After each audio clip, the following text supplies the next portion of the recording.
I want to ask you something, and I want you to answer it not with your mind, but with that quiet place inside you, the place that listens before it speaks. Have you ever felt that subtle trembling inside your awareness just before sleep takes you?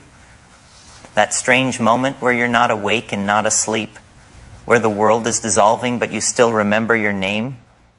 I've spent years chasing that moment, years trying to understand why it feels like a doorway, why it feels like something or someone is calling me from behind the curtain of ordinary life. And every time I step closer to it, I feel the same thing, a gentle pull, like a hand reaching through the darkness, inviting me somewhere deeper. I've come to believe that this moment, this thin, fragile, luminous edge between waking and dreaming, is one of the most meaningful states a human being can enter. And I didn't learn this from books or theories. I learned this from experience, from nights where I lay still while my thoughts dissolved into strange geometries, from nights where I felt reality bending like soft metal around the shape of my own awareness. There were nights I wasn't even sure if I was falling asleep or waking up into something older and infinitely more real. The world teaches us to treat sleep as an off switch, nothing more. A biological necessity, a period of restoration, a blank canvas that means nothing. But every time I close my eyes, I feel something different. I feel a presence, my own consciousness unfolding into layers I never knew existed. I feel my mind loosening its grip on the rigid structures of waking life, and I feel myself crossing into an inner landscape that seems to remember me even when I forget it. I think about modern life sometimes, all its noise, its demands, its deadlines, its digital distractions. Everyone is constantly awake but rarely conscious. Everyone is constantly thinking but rarely aware. And I realize that sleep is the only time we return to ourselves, without effort, without struggle, without performance. It's the one act where the ego finally releases control and we sink into the deeper ocean beneath the waves of daily identity. And yet, nobody talks about this journey. Nobody respects it. Nobody sees it for what it is, an ancient evolutionary inheritance, a nightly pilgrimage into the core of our being. I remember a night years ago when I decided to approach sleep differently.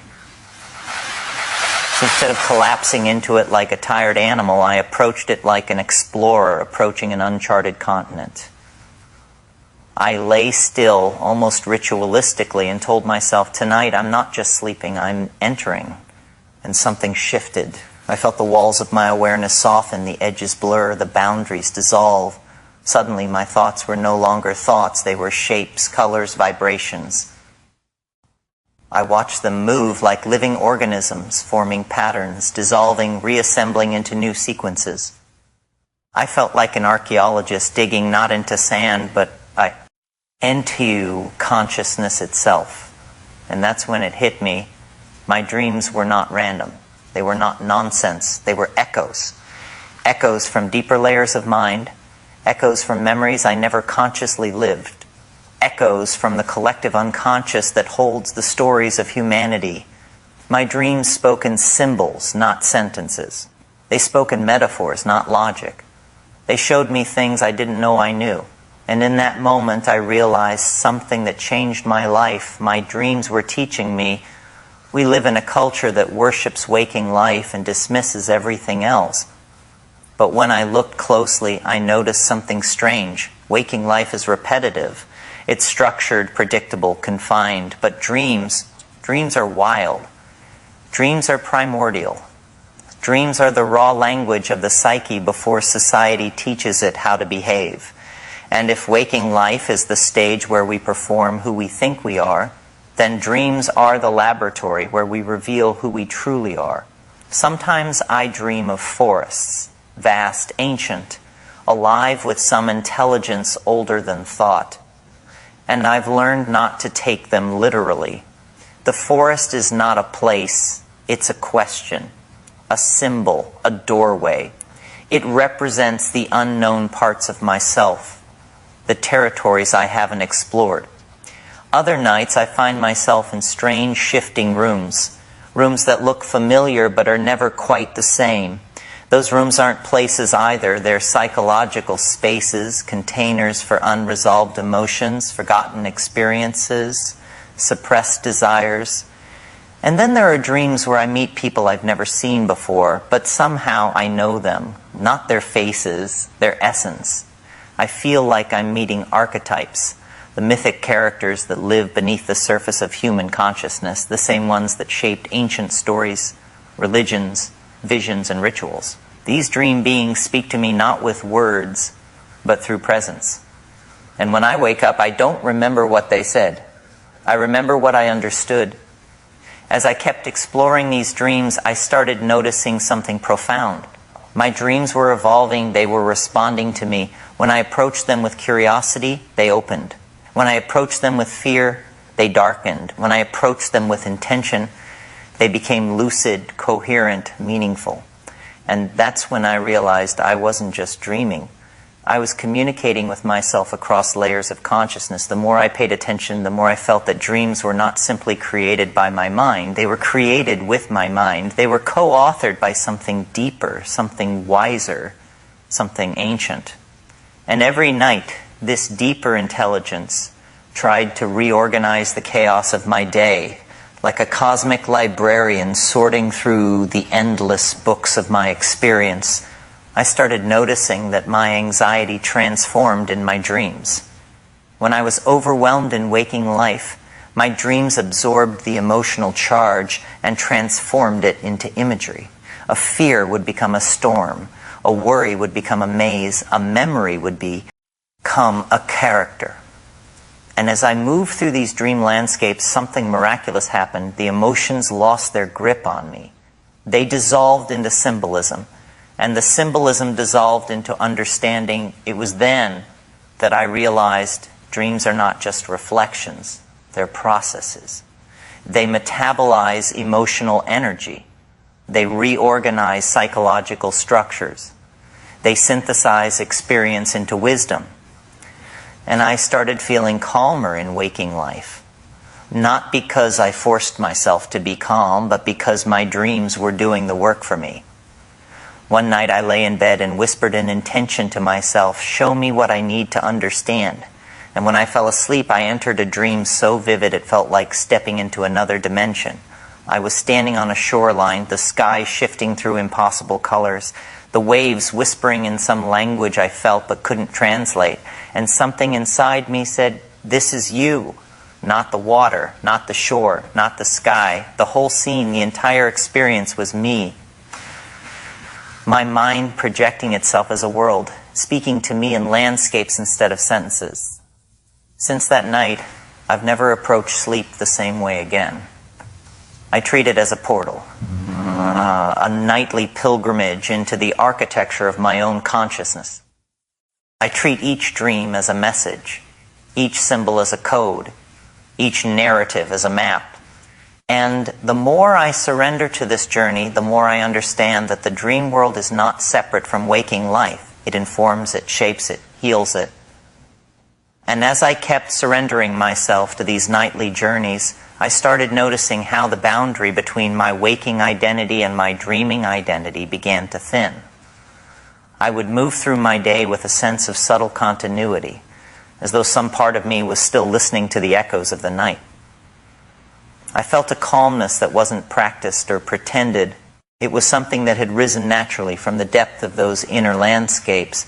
I felt like I was no longer merely experiencing dreams. I was integrating them, allowing the dream world to shape the structure of my awareness in ways I had never imagined possible. There were mornings when I would wake and feel an emotional clarity that seemed impossible to explain. It wasn't that my problems had disappeared, it was that they no longer defined the shape of my inner state. It was as if the dream world had taken the raw material of stress, fear, anticipation, and unresolved tension and transmuted it into something lighter, something more manageable, something meaningful. I began to understand that dreaming is not passive. its active participation with the architecture of the psyche. It's a collaboration between the conscious and subconscious, a nightly symposium where the two parts of my being share information, reorganize lessons, and prepare me for the next step of my evolution. I noticed that certain dreams came in sequences. They felt like chapters, each one offering a continuation of the last. These were not random narrati. They were threaded with symbolism that grew in complexity. Sometimes it felt as though my mind was guiding me through a curriculum designed specifically for my growth. My dreams would take me into unfamiliar terrains filled with structures that shifted as I approached them. I would walk through corridors that stretched into impossible geometries, spiraling in directions that defied physical laws. Yet within those shifting spaces, I felt a strange sense of belonging. It was as if those impossible architectures were built from the fragments of my own inner world. I started paying attention to how my emotional state influenced these structures. Nights when I carried tension, the dream architecture grew dense and labyrinthine. Rooms became heavier, shadows deeper, movement slower. But when I entered sleep with openness, intention, or even a single moment of inner clarity, the dream world responded. Structures unfolded gently, pathways became illuminated, shapes became fluid and inviting. I realized that the dreamscape wasn't just reflecting my inner world. It was metabolizing it, reshaping it, teaching me how to navigate the emotional topography of my own mind with greater fluidity. I began seeing patterns in the symbolism. Water often appeared as a medium of transition. Whenever I entered water in a dream, I would emerge into a different landscape, like passing through a membrane of consciousness. Forests appeared whenever I was approaching something unknown within myself, and their density was always proportional to the intensity of the feelings I had buried. Light appeared not as illumination, but as communication. Whenever I encountered a bright, shifting light, I felt my psyche revealing something fundamental, something beyond verbal understanding. It was a form of knowledge that bypassed logic and reached directly into intuition. I found myself becoming more sensitive to the liminal state between wakefulness and sleep. That thin membrane became a sanctuary for insight. I would lie still, allowing my mind to dissolve, and in that dissolution I would feel an ancient intelligence rising from within, an intelligence that spoke not through words but through presence. There was a sensation I often felt in these moments, like floating in a warm current of awareness that carried fragments of meaning I couldn't articulate but could unmistakably understand. These moments felt like stepping into an inner cathedral where silence itself had something to say. One night I found myself drifting into a dream where time felt non-linear. I wasn't progressing through events, I was experiencing layers simultaneously. I walked through a landscape that shifted between ages with each step. One moment I was surrounded by primitive structures carved from stone, and the next I was standing inside an impossible city made of light and fluid architecture. The transitions were seamless, as if time itself had become a pliable material shaped by the direction of my aware. I realized that my mind wasn't bound to linear progression once freed from waking constraints. It moved in spirals, loops, expansions, and contractions, exploring possibilities instead of sequences. In these moments, I felt deeply that consciousness is far larger than the narrow corridor we inhabit during the day. The dreaming mind is not constrained by physical laws, cultural conditioning, or habitual patterns of thought. It is free. It explores without boundaries. It constructs worlds from raw imagination and dissolves them without attachment.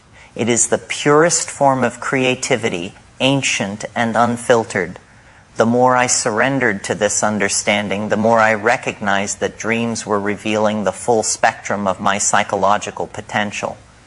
I began approaching sleep each night, not as rest, but as an exploration, I moved through my days with the quiet anticipation of an adventurer preparing for another journey. My evenings became rituals of openness. I would dim the lights, breathe deeply, and allow my mind to loosen its grip on the day's identity. I would whisper an intention, not as a command, but as an invitation, and feel the dream world respond. It was a relationship, a dialogue, a communion with the deeper self that often goes unnoticed in the noise of waking life. The more I embraced this journey, the more I noticed how these nightly experiences shaped my waking awareness. Colors seemed richer. My perception of sound grew sharper, as if subtle frequencies had become more noticeable. My thoughts felt less rigid, more fluid, more capable of shifting perspective. I began experiencing intuitive insights that emerged from nowhere but carried unmistakable clarity. Ideas that once felt distant or fragmented suddenly crystallized into coherence. Decisions became easier, not because I forced certainty, but because the dream world had already helped me process the emotional complexity beneath them. There were days when I could feel the residue of the dream world, its tranquility, its expansiveness, its silent wisdom woven into the fabric of my waking consciousness. It felt like carrying a subtle vibration within me, a soft echo from the night that influenced how I moved, spoke, and responded. Situations that once triggered stress now felt manageable, even insignificant. I could sense the emotional patterns that once controlled me beginning to dissolve. Each night of dreaming had chipped away at the unnecessary weight I carried, redistributing energy into clarity and presence. As this process deepened, I found myself becoming more attuned to the symbolic language of the subconscious. Even small details from dreams lingered with meaning. A certain bird, a shifting doorway, a repeated sound, all of them held fragments of insight that connected to aspects of my waking experience. It was as though my subconscious was sending me messages through symbols that gradually became familiar. I didn't need to analyze them intellectually. I simply needed to listen. And the more I listened, the more I trusted this inner intelligence that had been guiding me quietly all along. I realized that this inner intelligence wasn't something external or magical. It was the ancient part of me, the part that predates culture, memory, and identity. It was the timeless observer that exists beneath the shifting narratives of my life. And through the dream world, that ancient self communicated freely, reshaping my emotional landscape and expanding my perception of what it means to be conscious. I began to understand that sleep is not an escape from reality. It is a return to a deeper reality that waking life often obscures. In dreams, I encountered the raw material of my existence, my fears, my hopes, my forgotten memories, my unexpressed desires, all expressed in symbolic form. And each night I was given an opportunity to engage with this material, to reshape it, to learn from it, to evolve through it. This nightly evolution began influencing everything I did, creating a sense of harmony within me that I had never known before. As I continued this journey, the barriers between waking and dreaming gradually softened, revealing a continuity of consciousness that extended across both states. My inner world and outer world began mirroring each other, reflecting insights back and forth in a constant flow of awareness. And in that flow, I discovered a sense of peace that emerged not from avoidance, but from understanding, not from distraction, but from integration. And as this continuity deepened, I began sensing that every experience I had, whether in dreams or waking life, was part of a single unfolding process. Nothing was isolated, nothing was meaningless. Everything formed a kind of inner constellation that revealed itself slowly, piece by piece, night after night. I felt like I was watching my own consciousness evolve in real time, as though the dream world was not simply a reflection of my inner state, but an active participant in shaping it. There were days when my awareness felt stretched in a new way, as if some inner aperture had widened. I could sense subtle emotional currents moving beneath the surface of my thoughts, currents that once controlled me without my knowledge. Now I saw them clearly. I could feel how each emotion, each reaction, each instinct had an origin somewhere deeper in the architecture of my psyche. And when I returned to the dream world at night, it was as if those origins became visible, expressed through the shifting landscapes, the symbolic characters, the textures of light and shadow that met me in those inner realms. The dream world began revealing itself not as fiction, but as a psychological ecosystem, alive, self-organizing, adaptive. When I carried agitation into sleep, I could see the agitation take form. When I carried clarity, I could see the landscape brighten. When I carried heaviness, I could see structures bending under emotional density. I learned to read these landscapes the same way one might read weather, recognizing how the atmosphere of my inner world changed with each passing day. And as my attunement sharpened, I realized that the dream work was mirroring a deeper transformation happening within me. There were nights when the dream world felt like a vast archive. I would walk through enormous halls lined with objects that seemed familiar, even though I had never seen them before. These objects radiated meaning, each one pulling a different thread in the tapestry of my subconscious. Sometimes I touched an object and felt a wave of emotional resonance surge through me, as though I had accessed a forgotten memory or an unrecognized part of myself. These moments didn't feel symbolic. They felt like encounters with aspects of my being that had been stored away, waiting for the right moment to emerge. Other nights, the dream world became fluid. I moved through spaces that transformed as I observed them, responding to the rhythm of my awareness. It felt like drifting through a sea of possibilities, where each direction represented a different expression of my psyche. I understood then that dreaming wasn't just a psychological process. It was a creative act. My subconscious was generating worlds in real time, weaving narratives from emotional currents, building environments from fragments of experience, and dissolving them when their purpose was fulfilled. In this fluidity, I felt a profound freedom, the kind that is rarely accessible in waking life. As I continued traveling through these inner realms, I began to notice the presence of what I can only describe as the inner guide. It wasn't a voice or a figure, but a kind of intelligence woven into the structure of the dream itself. It guided me not through instruction, but through arrangement. The dream world would place me in situations that challenged me, confronted me, comforted me, or revealed something essential about my nature. It was orchestration, as though the subconscious mind had a deeper agenda for my growth and used dreams as its preferred medium of communication. This intelligence wasn't separate from me, it was me, yet a part of me that operated beyond the limitations of my waking identity. It didn't speak in the language of the ego, it spoke in symbols, atmospheres, movements, transitions, emotions. And the more I trusted this intelligence, the more it revealed. I realized that the dream world was not chaotic, but purposeful, a domain where the deepest layers of myself were actively participating in my evolution. This realization shifted something fundamental in my relationship with sleep. I no longer approached it as rest, I approached it as communion. The boundaries between inner and outer reality continued to soften. I began recognizing symbolic patterns in my waking life the same way I did in dreams.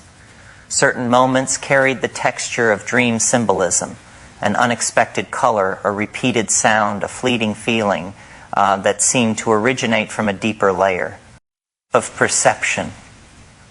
I would be walking down a street and suddenly feel the same atmosphere I had sensed in a dream the night before, as though the dream work had spilled into the physical world.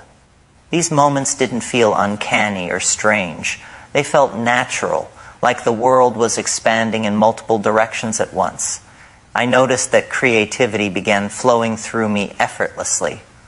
Ideas emerged without effort. as though they were drifting up from the depths of the subconscious like bubbles rising from an unseen ocean floor. I could feel connections between concepts that once felt distant. Thoughts moved with a new kind of fluidity. There was no struggle, no forcing. They simply arrived, shaped by the work occurring in the dream world each night. And the more I allowed this process to unfold, the more I recognized that creativity was not an invention, but a retrieval. The dream world was handing me pieces of myself that I had overlooked. There were moments during the day when I would feel an unexpected wave of tranquility wash through me, a calmness that didn't come from logic or reassurance, but from some invisible source. It felt like the residue of the dream world settling into my awake consciousness. I could trace this calm back to certain dreams where I had encountered vast, open landscapes filled with quiet, endless horizons. These environments seemed designed to expand the boundaries of my inner space, dissolving tension through sheer enormity. And in waking life, I could still feel that spaciousness living somewhere within me as these experiences continued. My emotional responses changed. Situations that once triggered immediate tension now passed through me like ripples on a still lake. I could sense emotions arise without being consumed by them.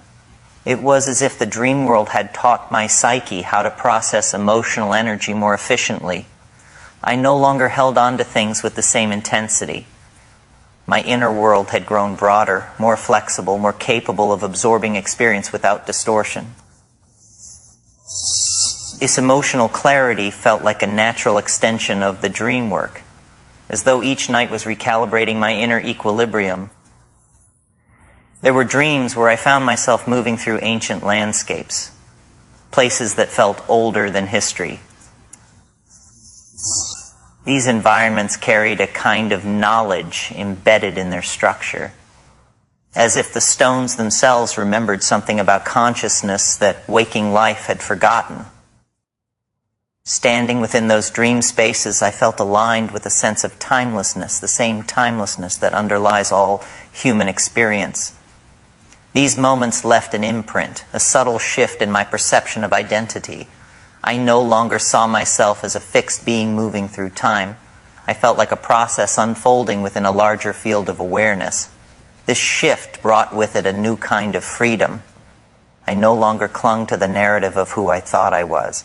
I treated each day as a continuation of an ongoing inner journey, one that didn't begin with waking and didn't end with sleep. It felt like being part of a living continuum where each moment, dreamed or awake, was contributing to an unseen transformation. And as I surrendered more deeply to this process, I felt a kind of inner expansion that words struggle to capture. Even dreams that once frightened me began to reveal their purpose. Fear in dreams was not punishment, it was communication. It was the psyche drawing attention to parts of myself that needed recognition. When I walked toward those fears instead of away from them, the landscape shifted, shadows dissolved, oppressive spaces expanded, threatening figures transformed. The dream world responded to courage instantly, revealing that fear was never the truth. It was a doorway.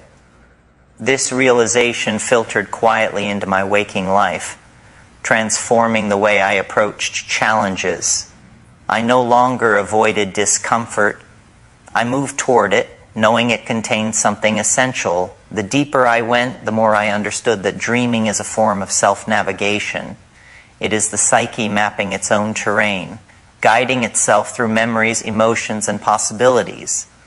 Each dream was like a marker on this internal map, showing me where I had been and where I was being invited to go. And the more I honored this map, the more fluidly I moved through life. I felt aligned with my own nature, not struggling against it. The dream world had become a compass, and I had finally learned how to follow it. And as I continued moving through that inner terrain, the map of my psyche expanded into regions I didn't even know I possessed. It felt as though every dream, every symbolic encounter, every shift of atmosphere was pushing open doors that had been locked for decades. The dream world was no longer simply a mirror. It had become a teacher, revealing through its movement the hidden architecture of my consciousness. I began noticing how each layer of my awareness had its own gravity, its own momentum, its own language. Some layers felt dense and ancient. Others felt delicate and newly forming. And still others moved with a speed and precision that belonged to something far beyond ordinary cognition. I could feel this internal geography adjusting itself, almost reconfiguring, as if my subconscious mind was rewiring neural pathways through imagery rather than logic. The landscapes I entered were no longer chaotic or mysterious. They were coherent in a way that only an inner intelligence could design. I felt myself being drawn into deeper currents that moved with purpose. Sometimes these currents carried me into vast open terrains that echoed with a kind of cosmic silence. Other times they pushed me into tight corridors of memory, forcing me to confront fragments I had unconsciously stored away. Each direction had intention, each environment had meaning, and I learned to trust this internal momentum the same way a traveler trusts the direction of the wind. There were nights when the dream world felt like a living organism, breathing, shifting, responding to my presence. I could sense that my awareness was part of a larger field, one that existed beyond my personal identity. In those moments, I wasn't simply observing dreams. I was participating in a dialogue with something deeper. The boundaries between observer and observed dissolved. The dream was dreaming me as much as I was dreaming it. And this reciprocal relationship created a profound sense of unity, a realization that consciousness was not an isolated phenomenon, but part of a wider interconnected system. As this understanding deepened, the texture of my waking life changed even more dramatically. Ordinary events began carrying a subtle resonance, a quiet echo of something larger. A simple sound, the way sunlight reflected off a surface, the rhythm of a stranger's footsteps. These details started revealing themselves as part of the same language spoken by dreams. It was as if the symbolic structure of the dream world had begun to overlay itself onto the waking world. I wasn't hallucinating or drifting into fantasy. I was perceiving differently.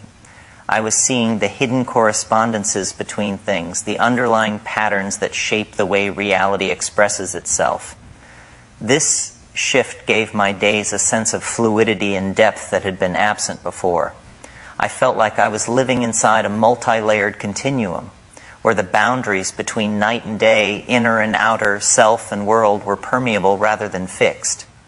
I carried the spaciousness of dream landscapes into my waking interactions. I carried the clarity of symbolic insight into my decisions. I carried the emotional refinement from dream encounters into the way I navigated challenges. Everything became part of a single movement, one that unfolded across both dimensions simultaneously. The more I surrendered to this movement, the more I realized that the dream world wasn't teaching me something new. It was reminding me of something I had forgotten. It was reintroducing me to aspects of my consciousness that had always been present but dormant. There were layers of perception that had been numbed by habit, layers of intuition buried under social conditioning, layers of memory scattered across the corridors of time. As these layers awakened, I began sensing the profound continuity of my own existence. I could feel myself not as a single moment in time, but as a long unfolding process shaped by countless influences, genetic, emotional, cultural, ancestral, even cosmic. There were dream sequences where I encountered structures made of light, geometric forms that pulsed with a kind of mathematical intelligence. These forms weren't symbolic the way typical dream imagery is. They were pure information. I could feel their meaning rather than interpret it. They conveyed a sense of order, a sense that consciousness itself was built upon patterns far more intricate than the human mind typically recognizes. Being in the presence of these forms felt like standing before the architecture of thought. It was as though the dream world was pulling back the veil on the mechanics of awareness, revealing the underlying geometry behind perception. And yet, just as often, the dream world would lead me into raw emotional territory. I had forgotten, emerged with vivid clarity, faces, sensations, moments of pain or joy that had shaped me without my understanding. I relived these memories not with detachment, but with full immersion. They carried emotional weight, but that weight wasn't oppressive. It was transformative. Each memory felt like a fragment returning to its rightful place. I could sense that these emotional encounters were restoring continuity within my psyche, knitting together the disjointed pieces of my identity. It was a kind of inner integration that words cannot capture. As these integrations accumulated, I noticed that my sense of time changed. The past no longer felt behind me. It felt present, woven into the current moment as an active force. The future didn't feel ahead of me. It felt like a field of potential emerging from the present. Time became something fluid, not linear. And this fluidity allowed me to interact with my life differently. I no longer felt bound by the inertia of old stories or confined by expectations. The boundaries that once defined my sense of self became permeable. I could reshape them. I could expand them. I could let them dissolve. This dissolution wasn't disorienting, it was liberating. I felt like I was stepping out of a conceptual cage I had lived in for years. The cage wasn't imposed by the world, it was constructed by the mind. But once I recognized it, it began collapsing, piece by piece. And as it collapsed, I felt a freedom I had never experienced. Not the freedom of choice or action, but the freedom of being. The freedom that arises when the mind stops constraining itself and begins participating in the full spectrum of its own potential. I found myself drawn to silence more often.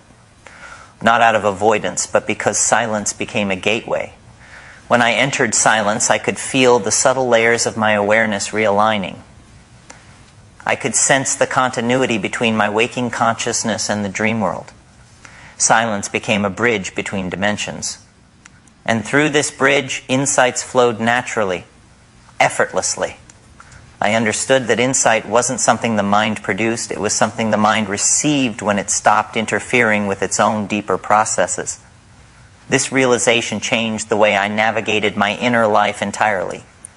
The dream world continued its work. Some nights were intense, filled with rapid sequences of imagery and symbolic encounters that left me feeling as though I had traveled across multiple lifetimes in a few hours. Other nights were gentle, offering simple scenes that carried immense subtlety. But regardless of their tone, each night contributed to the same unfolding. I was being guided into a deeper understanding of myself, not as a personality, not as a story, but as a field of awareness capable of vast expansion. This recognition brought with it a profound humility. I no longer saw myself as the center of my experiences. I saw myself as part of a larger movement, one that stretched far beyond personal identity. This movement was the evolution of consciousness itself. And I realized that the dream world was one of the primary mechanisms through which this evolution occurred. Dreams weren't random. They were evolutionary instructions. They were adaptive processes designed to push consciousness toward greater coherence, greater fluidity, greater depth. As I integrated this understanding, I began to sense a deeper intelligence woven through everything. It wasn't the intelligence of reason or analysis. It was the intelligence of being itself. It moved through dreams the way wind moves through trees, subtle, invisible, yet undeniably present.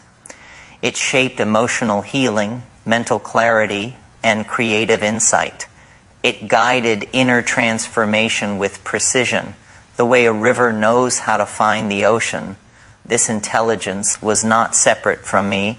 It was the core of my nature. and recognizing it felt like remembering something ancient, something I had known long before I knew language or identity or thought. The more I aligned with this intelligence, the more effortless life became. Not easier, effortless. Challenges still arose, emotions still fluctuated, but I no longer felt trapped within them. I moved through them the way a traveler moves through landscapes, experiencing them, learning from them, but never losing sight of the horizon. This perspective brought a kind of inner stability that was stronger than certainty. It was rooted not in control, but in trust. Trust in the process. Trust in the intelligence unfolding through me. Trust in the continuum that carried me through both worlds. With time, I realized that the dream world had taught me its most important lesson, the lesson of surrender. Not passive surrender, but conscious surrender. The willingness to allow the deeper movement of existence to guide me rather than clinging to the narrow preferences of the ego. This surrender didn't diminish my individuality, it refined it. It connected me to a creative force far greater than personal will. And through this connection, I felt aligned with the deeper flow of evolution. I understood then that my journey through the dream world wasn't about escape or fantasy. It was about remembering my place within a vast, mysterious continuum of consciousness. It was about reconnecting with the intelligence that underlies all existence.